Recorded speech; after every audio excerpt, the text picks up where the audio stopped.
The California desert stretched endlessly under the unforgiving afternoon sun. As Sergeant Jake Martinez adjusted his tactical vest and checked his watch, 1,430 hours. The training exercise at Camp Pendleton was supposed to wrap up by 1500, but his squad had been delayed tracking what appeared to be unauthorized campers in the restricted zone. The temperature gauge on his radio displayed a brutal 104 degrees Fahrenheit, and sweat dripped steadily down his back despite his years of conditioning to harsh environments. "Martinez, check that ravine to your left," barked Staff Sergeant Williams through the radio static. "Intel says there might be more evidence of trespassers down there." Jake acknowledged the order and carefully descended the rocky slope, his boots crunching on the sun-baked earth. 3 tours in Afghanistan had taught him to move quietly, to observe everything, to trust his instincts. But nothing could have prepared him for what he was about to discover in that desolate canyon. The first thing he noticed was the smell not the typical desert sense of sage and dry earth, but something else, something that made his stomach clench with dread. As he rounded a cluster of burnt Joshua trees, the source became clear. An abandoned campsite lay scattered across a small clearing, and it wasn't just abandoned. It looked like people had fled in panic. Torn camping equipment was strewn everywhere. A collapsed tent flapped uselessly in the hot wind, its fabric shredded and stained with what looked like blood.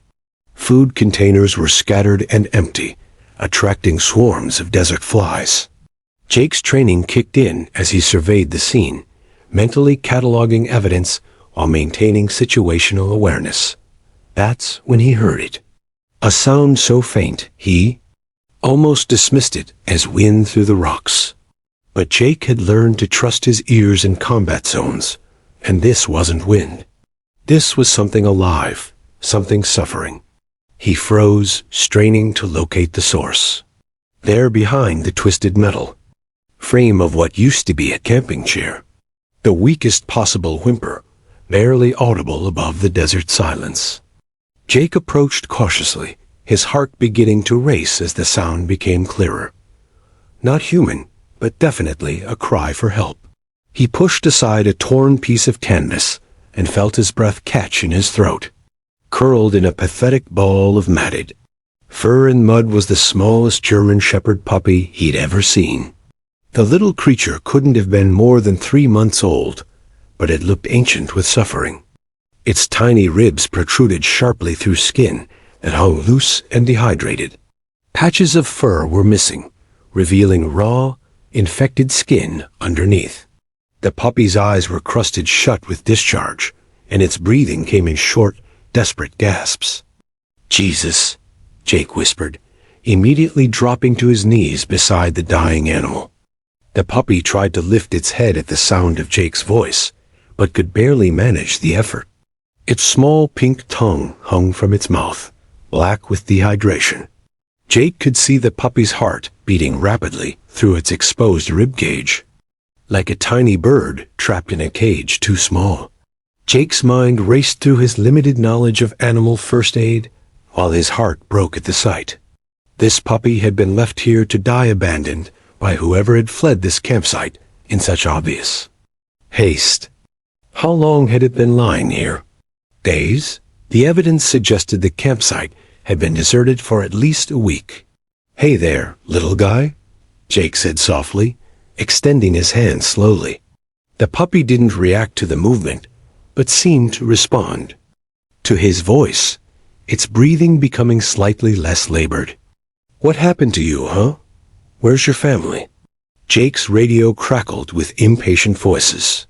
His squad was waiting for his report, but he couldn't bring himself to leave this helpless creature. He'd always had a soft spot for dogs, his childhood. German Shepherd Max had been his best friend growing up in rural Texas. Max had died of cancer while Jake was on his first deployment, and Jake had never forgiven himself for not being there. The memory of Max's loyalty and unconditional love flooded back as Jake looked at this abandoned puppy. Despite every military regulation about contact with stray animals, despite the potential health risks, despite the complications this would cause, Jake knew he couldn't walk away. "Martinez, what's your status?" Staff Sergeant Williams' voice crackled through the radio. Jake looked at the puppy again. The little creature had managed to open one eye cloudy and infected, but focused directly on Jake's face. In that moment, something passed between them. A recognition. A plea. A bond that Jake couldn't explain, but couldn't ignore.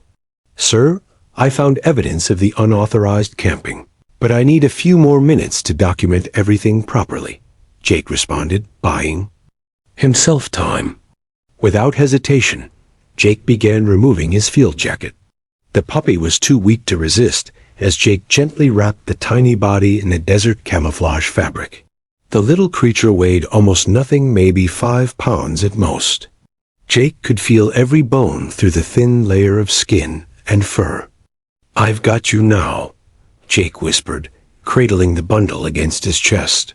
"I don't know what happened to you, but I promise you're not dying alone in this desert."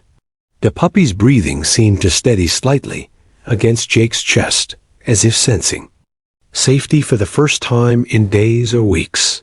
Jake felt the faintest vibration. The puppy was trying to purr, or maybe whimper. He couldn't tell which. Jake's radio crackled again with increasing urgency, but his decision was made. This tiny life was now his responsibility. Regulations be damned. As he carefully climbed back up the ravine slope, holding the dying puppy close to his body heat, Jake found himself making promises he wasn't sure he could keep. "Stay with me, little fighter," he whispered urgently as he spotted his Humvee in the distance. "Don't you dare give up on me now. We're going to get you help. I swear it." The base veterinary clinic was still 10 minutes away, and Jake wasn't sure this fragile life would last that long. But as he began running toward his vehicle, the puppy's tiny paw somehow found its way out of the jacket and pressed against Jake's chest, right over his heart. That small gesture of trust changed everything. Jake's boots pounded against the polished linoleum floors of the Camp Pendleton Veterinary Clinic as he burst through the automatic doors, his field jacket still wrapped around the barely breathing puppy. The cool air conditioning hit him like a wall after the desert heat, but he barely noticed. His entire focus was on the small bundle in his arms that seemed to grow lighter with each passing minute. "I need help. Emergency." Jake shouted to the reception area, his voice carrying the urgency of someone who had called for medics in combat zones. Corporal Lisa Rodriguez looked up from her paperwork, immediately recognizing the desperation in Jake's voice. She'd seen Marines carry wounded comrades through these doors before, but never a dying animal. "What's the situation, Sergeant?" "Found this puppy in the desert." "He's dying," Jake said breathlessly, gently adjusting the jacket to show the puppy's face. Even in the few minutes it had taken to drive here, the little creature's condition seemed to have worsened. His breathing was now so shallow, it was barely visible. Corporal Rodriguez took one look at the puppy and immediately pressed the emergency intercom. "Dr. Chun to examination room 1, stat. We have a critical case." "Within 30 seconds, doctor." Sarah Chun emerged from the back of the clinic, her dark hair pulled back in a practical ponytail, surgical gloves already on her hands. At 42, she had seen every kind of animal emergency imaginable during her 15 years as a military veterinarian, but the sight of Jake's desperate expression and the motionless bundle in his arms told her this was something special. "Sergeant, bring him into exam room 1 immediately," Dr. Chun instructed, leading the way down a short hallway lined with motivational posters featuring healthy military working dogs. The examination room was sterile and bright, equipped with the latest veterinary medical technology that the military could provide. Jake gently placed his jacket on the stainless steel examination table, carefully unwrapping the puppy like he was handling an unexploded ordnance. Dr. Chun's professional composure faltered for just a moment when she saw the extent of the puppy's condition. In her years of practice, she had euthanized animals in better condition than this one. The puppy lay completely motionless on the cold metal surface, his tiny chest barely rising and falling. "How long has he been like this?" Dr.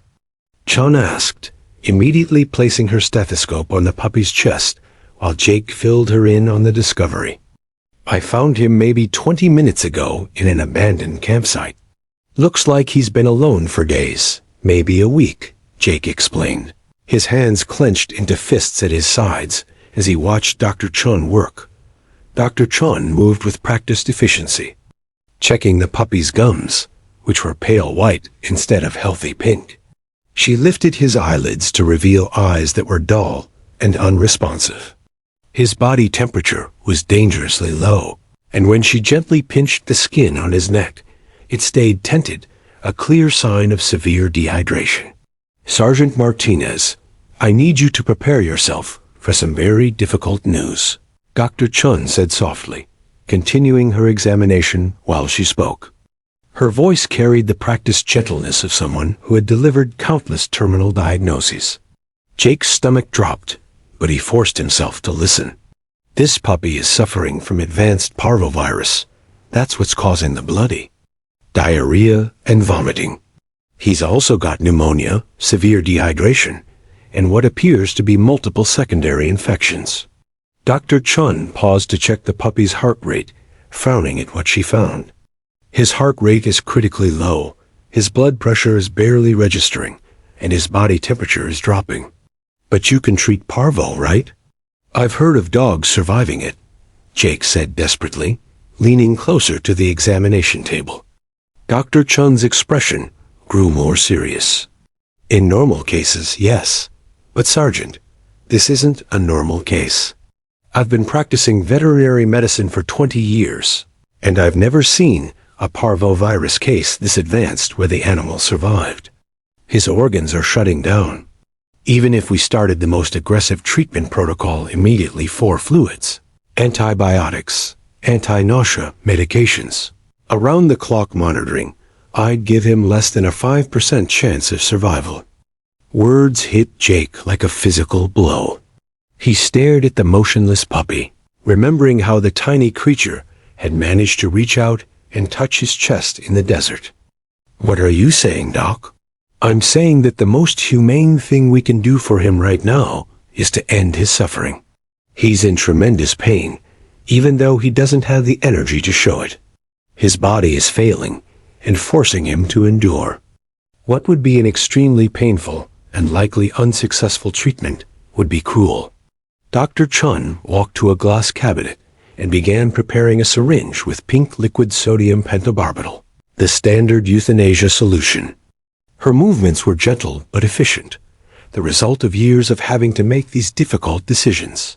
"How long does he have if we don't intervene?" Jake asked quietly, his voice barely above a whisper. "Minutes, maybe an hour in absolute." "Most," Dr. Chun replied honestly. "His body is already beginning to shut down. Without immediate intervention, he'll likely slip into a coma and then cardiac arrest." Jake felt tears burning behind his eyes, something he hadn't experienced since receiving news of Max's death. This tiny creature, abandoned and suffering, reminded him so powerfully of the loyal companion he'd lost.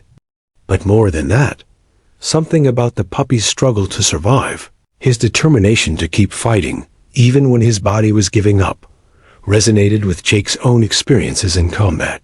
"Doc, I know this might sound crazy, but when I found him, he responded to my voice.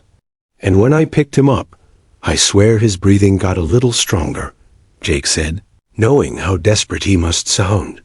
Dr. Chun had heard similar stories from pet owners. Countless times, the human need to find hope.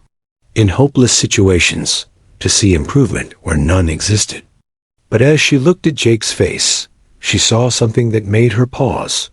This wasn't denial or wishful thinking. This was a trained Marine, someone who had seen death up close making an observation based on experience.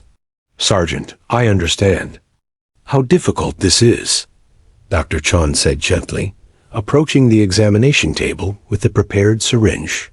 "But prolonging his suffering isn't kindness. The injection is painless. He'll simply go to sleep." Jake looked down at the puppy one more time, and something extraordinary happened.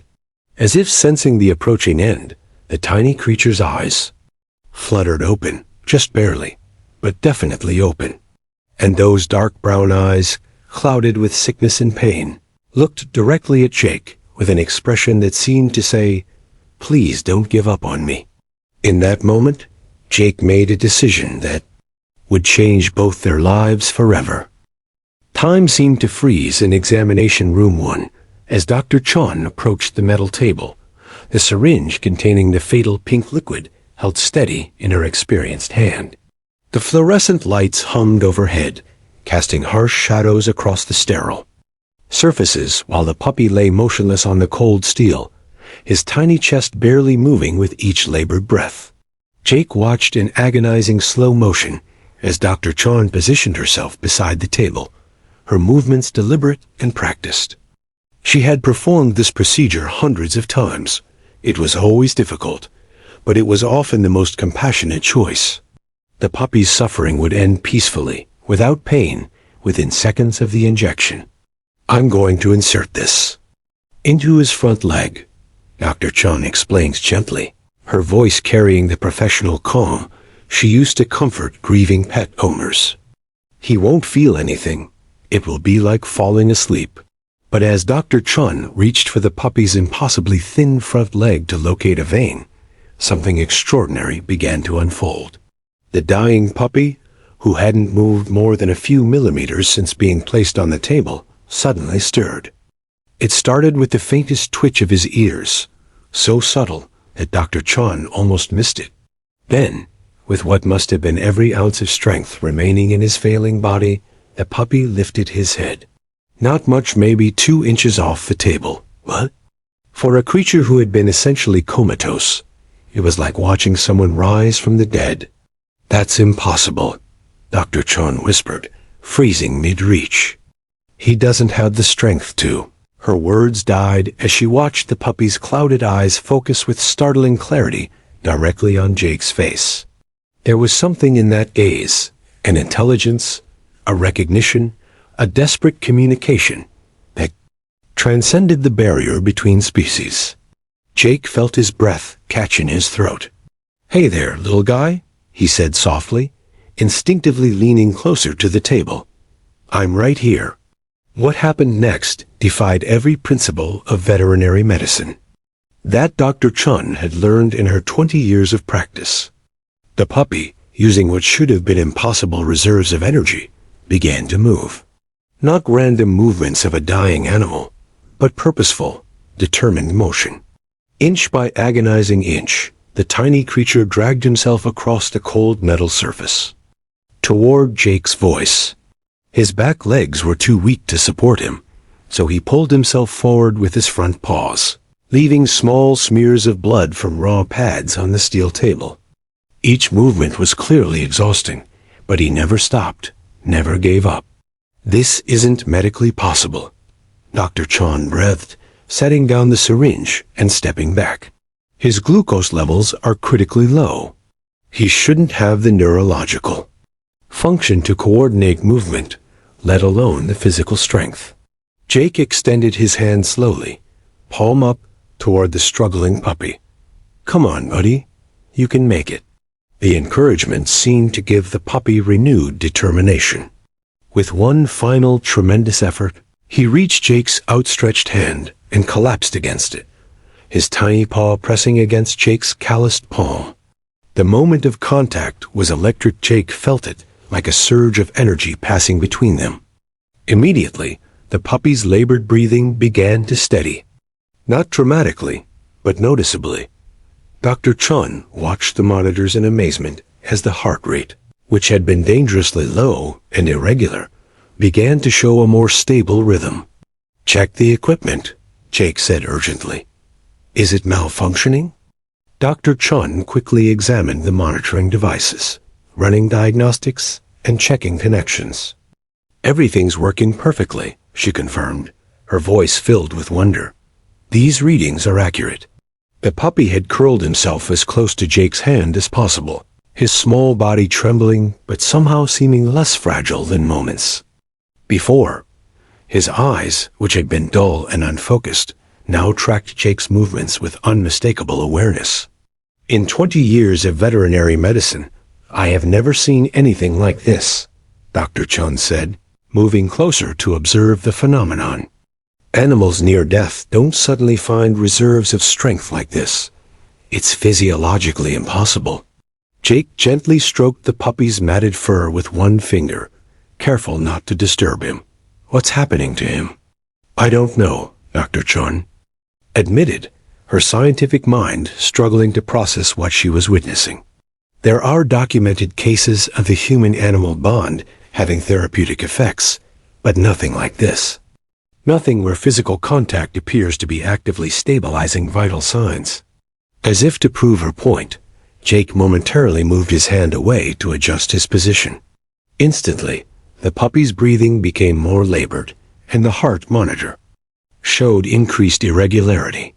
But the moment Jake's skin made contact again, the improvements returned. He's responding to you specifically, Dr. Chun observed, fascination replacing her earlier certainty about euthanasia. Not just human contact, your contact. There's something about your presence that's literally keeping him alive.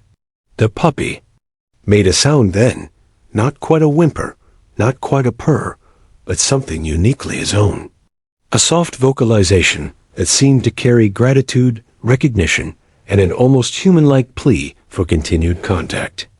What are you trying to tell me, little fighter? Jake whispered, his voice thick with emotion. Dr. Chun found herself in completely uncharted territory. Her medical training told her that this animal was dying and beyond hope. But her eyes were showing her something that challenged every assumption she'd held about the limits of veterinary science. Sergeant Martinez, she said slowly, her mind racing with possibilities she'd never considered before. I've been practicing veterinary medicine for 2 decades, and I've never made this suggestion before in a case this severe. But what if we're witnessing something beyond standard medical understanding? Jake looked up at her, hope beginning to flicker in his eyes. His vital signs stabilize when you touch him. His awareness increases when you speak. His body seems to be finding strength it shouldn't possess when you're present. Dr. Chun paused, weighing her next words carefully. What if your connection to him is providing something that medical intervention alone cannot? The puppy shifted slightly against Jake's hand, managing to turn his head so that his nose touched Jake's wrist. The simple gesture seemed to say everything that words could not express. Are you suggesting, Jake began? I'm suggesting that maybe, just maybe, we're looking at this all wrong, Dr. Chun said, her voice filled with a mixture of scientific curiosity and cautious hope. Maybe the question isn't whether medicine can save him. Maybe the question is whether love can. The monitors continued their steady beeping, showing vital signs that defied medical explanation, but confirmed an impossible truth. This dying puppy was fighting to live, and somehow Jake Martinez was giving him the strength to do it. Dr. Chun stood in the sterile examination room, staring at the impossible scene before her. The syringe of euthanasia solution sat forgotten on the counter as she watched the dying puppy maintain steady vital signs through nothing more than physical contact with Jake Martinez. Everything in her medical training screamed that this was temporary, that the puppy would crash again within minutes. But her eyes told a different story. Sergeant, I need to be completely honest with you about what I'm considering, Dr. Chun said, her voice carrying the weight of a decision that could either save a life or prolong suffering. What we're witnessing here challenges everything I know about veterinary medicine, but I can't ignore the evidence. Jake never took his eyes off the puppy, whose small paw remained pressed against his palm like a lifeline. "What are you saying, Doc?" "I'm saying that if, and this is a massive if, you're willing to commit to something that's never been attempted in a case this severe, I'm willing to try an experimental approach." Dr. Chun moved to her computer terminal, pulling up the puppy's initial assessment data. "But I need you to understand the enormity of what I'm suggesting." The puppy shifted slightly, managing to curl closer to Jake's hand. His breathing remained more stable than it had been since arriving at the clinic, but Dr. Chun could see that his condition was still critical. One wrong move, one moment without Jake's presence, and he could crash completely. "His body is running on fumes," Dr. Chun continued, typing notes as she spoke. "Even with aggressive medical intervention for fluids, antibiotics, anti-nausea medications, nutritional support, the survival rate for parvo this advanced is less than 5%. But what we're seeing here suggests that your presence might be providing something that medical treatment alone cannot." Jake's hand trembled slightly as he maintained contact with the puppy. "What kind of commitment are we talking about?" Dr. Chun turned from her computer, her expression serious. "Complete, round-the-clock contact for at least 48 hours, possibly longer. I'm talking about you never leaving his side. No bathroom breaks without someone else maintaining physical contact. No meals away from this kennel. No sleep unless you're close enough for him to feel your presence." The weight of the request settled over Jake like a heavy blanket. He thought about his duties, his training schedule, the military obligations that defined his daily life. Then he looked down at the tiny creature whose life hung by a thread, whose trust in him was absolute despite knowing him for less than an hour. "If I do this, what are his real chances?" Jake asked quietly. "Honestly, I don't know. Medical science says virtually zero. But what we're witnessing here..." Dr. Chun paused, choosing her words carefully. "I've been a veterinarian for 20 years, and I've never seen anything like the response he's having to your presence. If there's any chance that the human-animal bond can provide the emotional and physiological support he needs to fight, you might be his only hope." Jake's radio crackled with static from his belt. Staff Sergeant Williams' voice cut through the clinic's quiet atmosphere. "Martinez, where the hell are you? We've got debrief in 30 minutes." Dr. Chun watched Jake's face as he processed the impossible choice before him. Military duty versus a dying animal. Protocol versus compassion. Certainty versus faith in something that couldn't be explained or quantified. "I'll need emergency leave," Jake said suddenly, his voice firm with decision. "How do I make that happen?" "Are you sure about this, Sergeant? We're talking about potentially 72 hours of your life dedicated to an outcome that's statistically almost impossible," Dr. Chun warned, though her tone suggested she hoped he would proceed. Jake looked down at the puppy again. The tiny creature's eyes were open now, clouded but focused entirely on Jake's face. There was something in that gaze, a trust so complete, so absolute, that it took Jake's breath away. This puppy, abandoned and dying, was placing his entire existence in Jake's hands.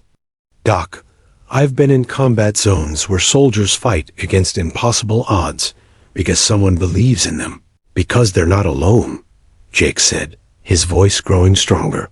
"This little guy has been fighting alone in that desert for who knows how long. If all he needs is to know someone's not giving up on him, then that's what he's going to get." Dr. Chun felt a surge of admiration for the young Marine. "I'll call your commanding officer personally. Medical emergency requiring extended care that should buy us the time we need." As if understanding the conversation, the puppy managed a soft sound, not quite a whimper, more like a sigh of relief. His tiny tail, which hadn't moved since his arrival, gave the faintest twitch.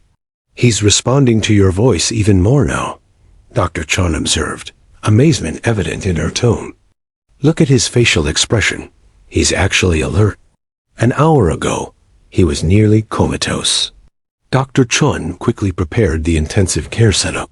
4 fluids to combat dehydration, antibiotics to fight the infections, anti-nausea medication to help. His stomach settled. But most importantly, she arranged a comfortable area where Jake could maintain constant contact. "I'm bringing in a military cot," she announced. "You'll sleep right beside his kennel. I'll modify our protocol so that meal breaks require a staff member to maintain physical contact with him while you step away for absolute necessities." Jake watched as Dr. Chun worked with renewed purpose, her earlier resignation replaced by scientific curiosity and genuine hope. The puppy, whom Jake had started calling Ranger in his mind, seemed to sense the change in atmosphere. His breathing continued to improve, and his eyes tracked movement with increasing awareness. "There's something else you should know, Doctor," Chun said as she established the IV line with remarkable gentleness. "Word is going to spread about this case. What we're attempting here, using human contact as primary therapy for terminal illness. It's unprecedented. You might have visitors, medical personnel, wanting to observe." "Let them come," Jake replied firmly. "If this helps other animals, or helps people understand the bond between humans and animals, then bring the whole base." As evening approached, Dr. Chun made her final preparations. The puppy ranger was stabilized as much as medically possible.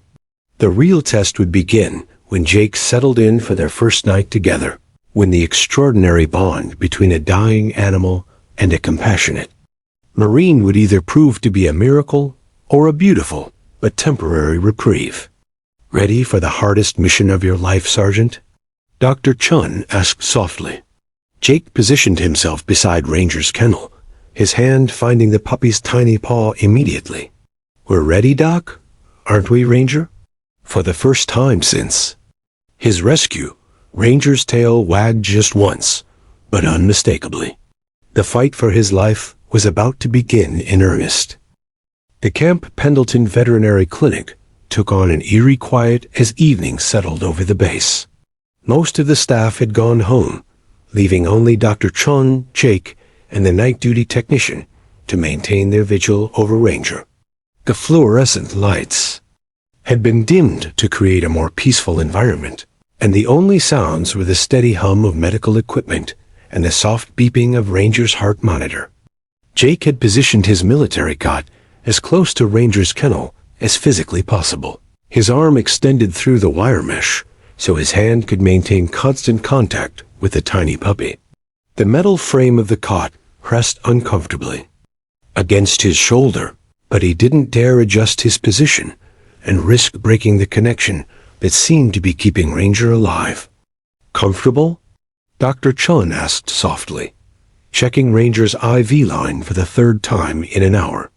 Despite her professional confidence in the setup, she couldn't shake her anxiety about this unprecedented treatment approach.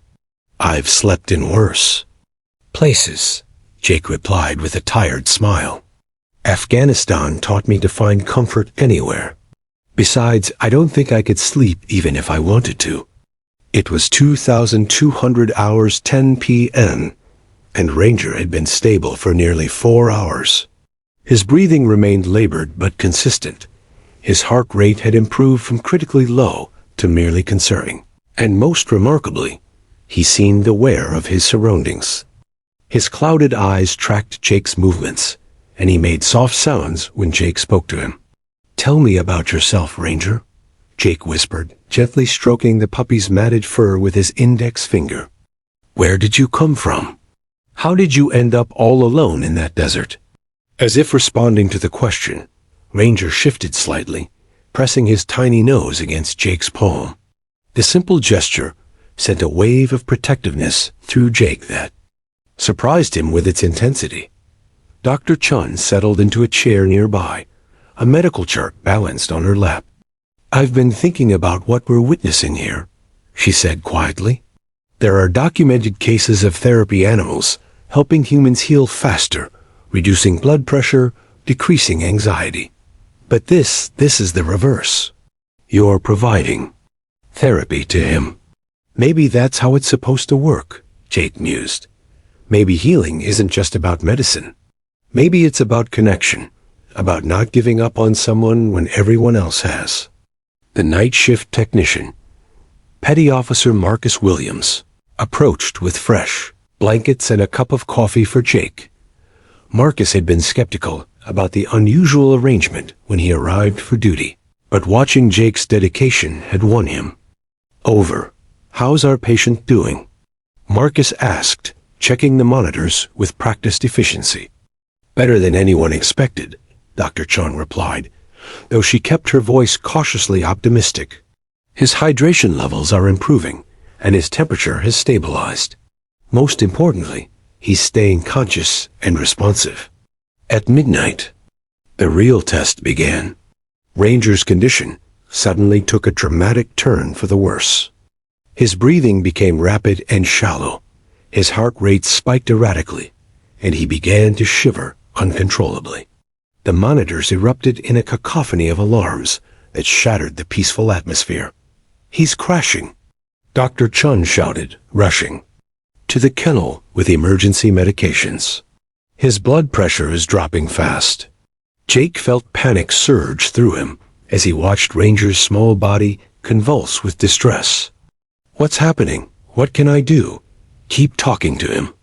Don't break contact," Dr. Chun instructed as she prepared an injection to stabilize Ranger's heart rhythm. Sometimes animals have crisis points during recovery. His body might be fighting harder now that it has some strength. Jake pressed his face close to the kennel, his hand firmly but gently holding Ranger's tiny paw. "Stay with me, buddy. I know you're tired. I know you want to give up, but I'm right here. I'm not going anywhere." For 10 terrifying minutes, Ranger's vital signs fluctuated wildly. Dr. Chun administered medications while Marcus assisted, both of them working with the precision of a trauma team. But through it all, Jake never stopped talking, never broke physical contact, never wavered in his determination to pull Ranger back from the brink. "You know what, Ranger?" Jake said, his voice steady despite his racing heart. "My grandmother used to sing to me when I was scared. She had this old country song about never walking alone. Want to hear it?" Jake began to sing softly, his voice carrying a gentle Texas drawl that seemed to cut through the chaos of medical intervention. It was an old hymn his grandmother had hummed while cooking, about finding strength in companionship during dark times. The effect was immediate and miraculous. Ranger's breathing began to slow and deepen. His heart rate, which had been dangerously erratic, started to settle into a more regular rhythm. Most remarkably, his shivering stopped, and he seemed to relax against Jake's touch. "I don't believe what I'm seeing," Dr. Chun whispered, staring at the monitors in amazement. "His vitals are not just stabilizing, they're better than they were before the crisis." Marcus checked and rechecked the equipment, certain there had to be a malfunction. "Everything's reading correctly, Doc. His heart rate is actually stronger now, and look at his oxygen saturation levels." Jake continued singing, old songs his grandmother had taught him, stories about his childhood in Texas, promises about the adventures they would have together. With each word, Ranger seemed to grow stronger, more present, more determined to fight. "It's like he's drawing energy directly from your voice," Dr. Chun observed, documenting everything in Ranger's chart. "I've never seen anything like this." The medical intervention helped, but it was your presence that pulled him through. By 3 a.m., Ranger had achieved the most stable vital signs since his arrival. He was able to lift his head when Jake spoke. His eyes were clearer, and most incredibly, he managed to wag his tail twice when Jake told him he was a good boy. "We might actually be witnessing a miracle," Dr. Chun said softly, exhaustion evident in her voice. "In 30 years of practice, I've never seen an animal this close to death show such dramatic improvement." Jake felt tears of relief and exhaustion in his eyes. "Hear that, Ranger? you're a miracle dog. The toughest little Marine I've ever met." As dawn approached, Ranger fell into his first truly peaceful sleep since the rescue. His small body relaxed and warm against Jake's hand. The crisis had passed, but Jake knew the real battle was just beginning. Still, as he watched the tiny chest rise and fall in steady rhythm, he felt something he hadn't experienced since losing Max, a certainty that love really could conquer impossible odds. The night watch had proven that sometimes the most powerful medicine isn't found in a pharmacy. It's found in the unbreakable bond between two souls who refuse to give up on each other. 3 days had passed since the midnight crisis, and the Camp Pendleton Veterinary Clinic had become an unlikely pilgrimage site. Word of the miracle puppy and his devoted Marine had spread throughout the base like wildfire. Off-duty soldiers, medical personnel, and even commanding officers found excuses to visit the clinic, hoping to witness the extraordinary bond between Jake Martinez and Ranger. Dr. Chun arrived at 0600 hours on the 4th day to find Jake sitting cross-legged beside Ranger's kennel, both of them awake and alert. The transformation was so dramatic that she had to blink twice to ensure she wasn't seeing things. Ranger was sitting upright, actually sitting with his tail wagging enthusiastically as Jake spoke to him in soft, encouraging tones. "Good morning, Doc," Jake said with a grin that hadn't left his face for the past 24 hours. "Someone wants to show you his new trick." Dr. Chun approached slowly, hardly believing what she was seeing. 4 days ago, this puppy had been hours from death. Now he was not only alert, but actively engaging with his environment. His eyes, which had been clouded and dull, now sparkled with intelligence and curiosity. "Ranger, sit," Jake commanded. Gently. The puppy, who couldn't have weighed more than 8 pounds even with his recent improvements, promptly sat and looked expectantly at Jake for approval. When Jake praised him enthusiastically, Ranger's entire body wiggled with joy. "This is medically impossible," Dr. Chun whispered, kneeling beside the kennel for a closer examination. "Jake, do you understand what we're looking at here? 4 days ago, this puppy's organs were shutting down. Parvo victims at his stage don't recover. They certainly don't learn commands and respond to training. But the evidence was undeniable. Ranger's latest blood work, which Dr. Chun had run twice to confirm the results, showed infection markers that had dropped to nearly normal levels. His white blood cell count was not just improving, it was better than many healthy puppies she'd examined. "I've been keeping a detailed log," Jake said, pulling out a small notebook he'd been using to track Ranger's progress. "Yesterday, he took his first real steps. Not just standing, but actually walking toward me when I called his name. This morning, he managed to eat a full bowl of food without any nausea." Dr. Chun examined Jake's meticulously kept records, amazed by the level of detail. Times, behaviors, responses to different stimuli. Jake had documented everything with military precision. Notes painted a picture of recovery that would have been considered science fiction just a week ago. "Look at this," Jake continued, his voice filled with pride. "Ranger, come here." Without hesitation, Ranger stood and walked the short distance from his kennel to Jake's outstretched hand. His gait was still slightly unsteady, but he moved with purpose and confidence. When he reached Jake, he immediately pressed against his leg and looked up with what could only be described as adoration. The clinic door opened, and Colonel Sarah Mitchell, the base commanding officer, entered accompanied by Major David Kim, the chief medical officer. Word of Ranger's recovery had reached the highest levels of command, and they had come to see the phenomenon for themselves. "Sergeant Martinez," Colonel Mitchell said, her tone carrying both authority and curiosity, "I've been hearing extraordinary reports about your ... patient." Jake immediately stood at attention, but Ranger remained pressed against his leg, unwilling to break contact even for military protocol. Yes, ma'am. Ranger here has been making remarkable progress. At ease, Sergeant, the colonel said, her attention focused entirely on the puppy. Dr. Chun, I've read your preliminary reports. Are you telling me that this animal has made a full recovery from terminal parvovirus through what amounts to emotional support? Dr. Chun chose her words carefully. Colonel, I've been practicing veterinary medicine for 20 years, and I've never witnessed anything comparable to this case. Ranger's recovery appears to be directly correlated with Sergeant Martinez's continuous presence and emotional support. The medical intervention provided the foundation, but the healing catalyst appears to be their bond. Major Kim stepped forward, his background in military psychology evident in his questions. Sergeant, have you noticed any changes in your own stress levels, sleep patterns, or general well-being during this period? Jake considered the question thoughtfully. Actually, sir, yes. I've been sleeping better than I have since my last deployment. My anxiety levels are lower. It's like taking care of Ranger is somehow taking care of something in me too.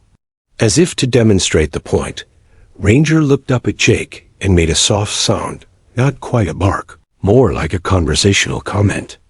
Jake automatically reached down to stroke his head, and both of them visibly relaxed. Fascinating, Major Kim murmured, making notes in his tablet. We're looking at a bidirectional therapeutic relationship. The human provides emotional support. That facilitates physical healing in the animal, while the animal provides psychological benefits that improve the human's mental health. Colonel Mitchell observed the interaction with growing interest. Dr. Chun, what are the implications of this case for our military working dog program? Potentially revolutionary, ma'am, Dr. Chun replied. If we can replicate and understand the mechanisms behind this type of healing bond, it could change how we approach both animal medicine and human psychological therapy in military settings. The conversation was interrupted by the arrival of Corpsman First Class Maria Santos, who had been documenting Ranger's case for potential publication in military medical journals. She carried a professional camera and had been authorized to photograph the recovery process. Sergeant Martinez, she said respectfully, would you mind demonstrating some of Ranger's new abilities for documentation purposes? Jake looked to his commanding officers, who nodded approval. What would you like to see? Start with basic commands, Maria suggested, adjusting her camera settings. Over the next 30 minutes, Ranger performed like a seasoned show dog. He sat, stayed, came when called, and even attempted to shake hands with his tiny paw. Most remarkably, he demonstrated clear emotional intelligence, sensing when Jake was proud of him and adjusting his behavior accordingly. The cognitive development is extraordinary, Dr. Chun observed. Most puppies his age don't show this level of command comprehension or emotional awareness. It's as if his near-death experience and recovery have somehow accelerated his mental development. As the morning progressed, more personnel arrived to witness Ranger's capabilities. Each demonstration seemed to energize the puppy further, as if he understood he was proving something important about the power of the bond he shared with Jake. Colonel Mitchell pulled Dr. Chun aside as the session concluded. Doctor, I want you to document everything about this case. If Sergeant Martinez and Ranger have discovered something that could benefit our troops' mental health and our working animals' well-being, the military needs to understand it completely. Dr. Chun nodded, watching as Jake and Ranger settled into their usual position for afternoon rest. Colonel, I believe we're witnessing the beginning of a new understanding about the healing power of human-animal connections. This case could change everything we thought we knew about recovery and resilience. As the visitors departed, Jake looked down at Ranger, who was curled peacefully against his leg. What do you think, buddy? Ready to change the world? Ranger's response was a contented sigh and a gentle tail wag that seemed to say, as long as we're together, we can do anything. 2 weeks had transformed everything at Camp Pendleton. Ranger had grown from a skeletal 8-pound dying puppy into a healthy, energetic 15-pound bundle of intelligence and personality. His coat had filled out to a beautiful black and tan pattern. His eyes sparkled with mischief and loyalty, and his boundless energy kept Jake constantly entertained. The veterinary clinic had become their second home, with daily checkups that consistently amazed Dr. Chun and her staff. Jake sat in the morning sunshine outside the clinic, watching Ranger chase a tennis ball with the enthusiasm of a dog who had never known suffering. It was impossible to believe this vibrant, healthy puppy was the same creature he'd found dying in the desert just 2 weeks ago. Ranger bounded back with the ball, dropping it precisely at Jake's feet before sitting and waiting for the next throw with perfect discipline. "You're getting too good at this game, buddy," Jake laughed, scratching behind Ranger's ears in the spot that made his back leg kick involuntarily. "Pretty soon you'll be teaching me tricks instead of the other way around." The peaceful morning was shattered when Captain Rodriguez from Personnel Administration approached with an expression that Jake immediately recognized from his years of military service. Bad news. Life-changing bad news. "Sergeant Martinez," Captain Rodriguez said formally, holding an official envelope that seemed to burn in his hands. "I need to speak with you about your deployment status." Jake's stomach dropped as he accepted the envelope. Ranger immediately sensed the change. In atmosphere, moving closer to Jake's leg and looking alertly between the two men. Dogs, Jake had learned, were incredibly sensitive to human emotions, and Ranger had developed an almost supernatural ability to read Jake's moods. "Your deployment orders to Afghanistan came through this morning," Captain Rodriguez continued. "You ship out in 30 days. I know this is complicated, given your situation with the animal." Jake opened the envelope with trembling hands, though he already knew what it contained. "Standard deployment orders to Kandahar Air Base. Duration 12 months. Departure date exactly 30 days away." The words blurred as he read them, his mind immediately racing to find solutions to an impossible problem. "Sir, what are the regulations regarding animals and deployment?" Jake asked, though he suspected he already knew the answer. Captain Rodriguez's expression softened with genuine sympathy. "Sergeant, you know military animals go through years of specialized training and certification. Personal pets cannot accompany personnel on overseas deployments. There are no exceptions to this policy." Ranger looked up at Jake with those intelligent brown eyes, tilting his head as if trying to understand the conversation that was about to separate them. Jake felt his heart breaking as he realized the magnitude of what lay ahead. After everything they'd been through together, after Ranger had literally chosen to live because of their bond, he was going to have to abandon him. "What happens to Ranger?" Jake asked quietly, dreading the answer. "Base policy requires that personal animals be relocated to approved facilities or other arrangements must be made," Captain Rodriguez replied diplomatically. Jake knew what other arrangements meant.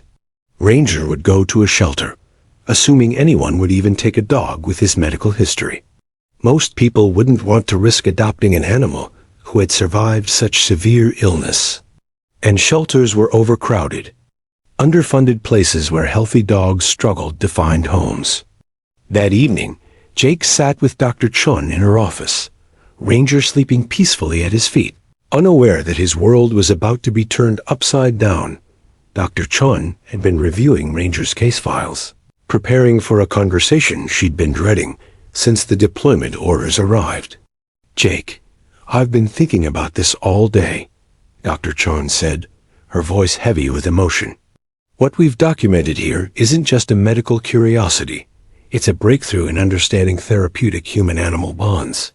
Ranger's recovery and your psychological improvements represent something potentially revolutionary. But it doesn't change military policy," Jake replied bitterly. I have to leave him behind, and he doesn't understand why. Dr. Chun leaned forward, her eyes bright with an idea that had been forming throughout the day. Actually, it might change everything. I've been researching military regulations regarding service animals, therapy animals, and emotional support animals. There are precedents for specialized classifications in unique circumstances. Jake looked up sharply. What are you saying? I'm saying that Ranger's case is so extraordinary, so well documented, and so potentially valuable to military medicine, that we might be able to petition for a special classification, Dr. Chon explained, pulling out a thick folder of research. Emotional support animals can be approved for personnel with documented psychological conditions. And your improvement in stress markers, sleep quality, and overall psychological well-being since caring for Ranger is extensively documented. You think they'd approve Ranger as my emotional support animal? Jake asked, hope creeping into his voice for the first time since receiving his orders. More than that, Dr. Chon said, her excitement growing. I think we can make a case for Ranger to be classified as a therapy animal in training, with you as his primary handler. The military has been looking for innovative approaches to combat stress and PTSD prevention. Ranger could be the prototype for a new program. Jake felt Ranger stir at his feet, the puppy somehow sensing the change in emotional atmosphere. Those intelligent eyes looked up at him with complete trust, unaware of the bureaucratic battle that was about to be fought for their future together. What would that involve? Jake asked. Extensive documentation, psychological evaluations, testimony from military medical personnel who've witnessed Ranger's therapeutic effects, and a formal petition to the Department of Defense for a special classification, Dr. Chun explained. It won't be easy, and there are no guarantees. But Jake, what you and Ranger have accomplished together is unprecedented. The military would be foolish not to study and utilize this bond. Over the following week, Dr. Chun worked tirelessly to build their case. She compiled medical records, psychological evaluations, testimonials from military personnel who had witnessed Ranger's effects on base morale, and detailed documentation of Jake's improved mental health since caring for Ranger. Military psychologists conducted extensive interviews with Jake, documenting how caring for Ranger had eliminated his deployment anxiety, improved his sleep patterns, and provided him with a sense of purpose that enhanced his overall military performance. Ranger, meanwhile, seemed to sense the importance of the situation. During evaluation sessions, he demonstrated not just his remarkable intelligence and training, but an almost supernatural ability to sense when humans were stressed or anxious. He would automatically move to provide comfort, positioning himself against people who needed emotional support without any commands from Jake. It's like he was born to be a therapy animal, observed Major Kim during one evaluation session. His intuitive response to human emotional needs is extraordinary. The petition was submitted with 17 pages of documentation, 12 professional testimonials, and video evidence of Ranger's therapeutic capabilities. Now came the hardest part, waiting for a decision that would determine whether their unbreakable bond could survive the demands of military service. As Jake sat with Ranger that evening, watching the sunset over Camp Pendleton, he made a silent promise to the dog who had saved his life as much as he had saved Ranger's. Whatever happens, buddy, we're in this together. That bond we forged. In that clinic, nothing can break that. Nothing. Ranger's response was to rest his head on Jake's lap and sigh contentedly, as if to say he had never doubted it for a moment. The Department of Defense decision arrived on a Tuesday morning that would forever change military policy regarding human-animal therapeutic partnerships. Colonel Mitchell personally delivered the official response to Jake, who was conducting Ranger's morning training session behind the veterinary clinic.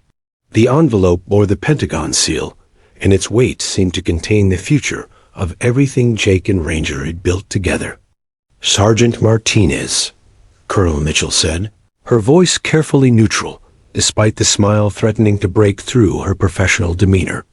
I have the official response to your petition for Ranger's classification as a certified emotional support and therapy animal. Jake's hands trembled as he accepted the envelope, while Ranger sat perfectly at attention beside him, sensing the magnitude of the moment. Dr. Chun emerged from the clinic, having been monitoring the situation anxiously for 3 weeks since. The petition's submission. The Department of Defense has reviewed all documentation regarding the unprecedented recovery and therapeutic capabilities demonstrated by the German Shepherd designated as Ranger. Jake read aloud, his voice growing stronger with each word. In recognition of the extraordinary circumstances and documented benefits to military personnel well-being, Ranger is hereby classified as a certified military therapy animal, Level 1, with Sergeant Jake Martinez designated as his primary handler and care specialist.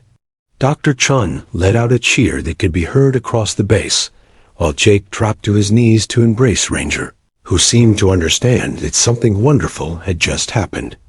His tail wagged furiously as he covered Jake's face with enthusiastic kisses. There's more, Colonel Mitchell continued, her smile now fully visible. The Pentagon has authorized the creation of a pilot program called Project Healing Bond, with you and Ranger as the inaugural team. Your deployment orders have been modified. You'll be stationed at Bagram Air Base in Afghanistan, where you'll work with combat stress control teams to evaluate the effectiveness of therapy animals in active deployment zones. The implications were staggering. Not only would Jake and Ranger remain together, but their extraordinary bond would become the foundation for a revolutionary military program that could help thousands of service members cope with the psychological challenges of deployment. 6 months later, Jake found himself walking through the dusty corridors of Bagram Air Base, with Ranger trotting confidently beside him, wearing a specially designed vest that identified him as a certified therapy animal. The transformation in both of them was remarkable. Jake had never felt more purposeful in his military career, while Ranger had evolved into a sophisticated therapy animal whose reputation had spread throughout the base. Sergeant Martinez, Ranger's scheduled for the combat stress debriefing in 10 minutes, announced Specialist Jennifer Walsh, the base's mental health coordinator. The Marines from yesterday's patrol are specifically requesting him. Jake nodded, checking Ranger's equipment and giving him an encouraging pat. Over the past 6 months, they had worked with over 200 service members experiencing everything from mild deployment stress to severe PTSD symptoms. The results had exceeded everyone's expectations, with documented improvements in 89% of cases where Ranger provided therapeutic intervention. Ready for work, buddy? Jake asked Ranger, who responded with a soft bark and an alert expression that indicated he was fully focused on the mission ahead. The debriefing room contained 6 Marines who had experienced a particularly difficult patrol the previous day. Jake could see the telltale signs of combat stress in their postures, expressions, and the way they avoided eye contact with mental health personnel. This was exactly the situation where Ranger's unique abilities proved most valuable. "Gentlemen, this is Sergeant Martinez and Ranger," announced Captain Sarah Kim, the base psychologist. Ranger is a certified therapy animal who's helped a lot of service members process difficult experiences. Initially, the Marines were skeptical tough warriors weren't supposed to need comfort from a dog. But Ranger had an uncanny ability to break down barriers that traditional therapy couldn't penetrate. Without any commands from Jake, Ranger approached Corporal Davis, a young Marine whose hands were visibly shaking from suppressed trauma. Ranger simply sat beside Davis and rested his head on the Marine's boot. The simple gesture seemed to unlock something in Davis, and within minutes, he was talking about the ambush they'd survived, his fears for his team, and his struggle to process what he'd witnessed. Other Marines began sharing their experiences, with Ranger moving intuitively between them, providing comfort exactly when and where it was needed most. "I've never seen anything like it," Captain Kim whispered to Jake. "He seems to know exactly who needs help and what kind of comfort to provide." After the session, Jake found a quiet moment to reflect on their incredible journey. From a dying puppy in the California desert to a certified therapy, animal saving lives in Afghanistan, it seemed impossible that so much could change in less than a year. Dr. Chan's research had been published in military medical journals, establishing the scientific foundation for what everyone now called the Ranger Protocol. Military bases across the globe were implementing similar programs, training both animals and handlers based on the documentation from Jake and Ranger's case. "You know what the best part is, Ranger?" Jake said, scratching behind the dog's ears as they watched the sunset over the Afghan mountains. "We're not just surviving anymore, we're helping other people survive and heal. You went from fighting for your own life to saving other people's lives." Ranger's response was a contented sigh and a gentle nuzzle against Jake's hand, a gesture that had become their signature expression of mutual understanding and affection. The latest reports from the Pentagon showed that Project Healing Bond had resulted in a 34% reduction in PTSD-related medical evacuations from deployment zones, where therapy animals were present. Jake and Ranger had become the gold standard for human-animal therapeutic partnerships, with military personnel traveling from other bases specifically to observe their techniques. As Jake prepared for evening rounds visiting service members, who had requested Ranger's presence for nighttime anxiety and sleep disorders, he reflected on the miracle that had brought them together. A dying puppy's desperate reach for human connection had evolved into a revolutionary military program that was changing how the armed forces approached mental health and trauma recovery. "One more mission tonight, buddy," Jake said, adjusting Ranger's therapy vest. "Sergeant Williams is having nightmares again, and he specifically asked for you." Ranger stood immediately, his posture shifting into professional mode. Over the months, he had learned to distinguish between playtime and therapy work, becoming focused and gentle when his services were needed. Their story had taught both of them that healing isn't just about medicine or willpower. Sometimes it's about the unbreakable bond between two souls who refuse to give up on each other. From a desert rescue to a Pentagon program, they had proven that love, determination, and the courage to believe in miracles could literally change the world. As they walked toward their next mission, Jake smiled at the thought that somewhere in a California veterinary clinic, Dr. Chun was probably reviewing case files for the next potential therapy animal partnership, continuing the legacy that began with one Marine's refusal to abandon a dying puppy. Their bond had saved them both, and now it was saving others. One mission, one life, one miracle at a time.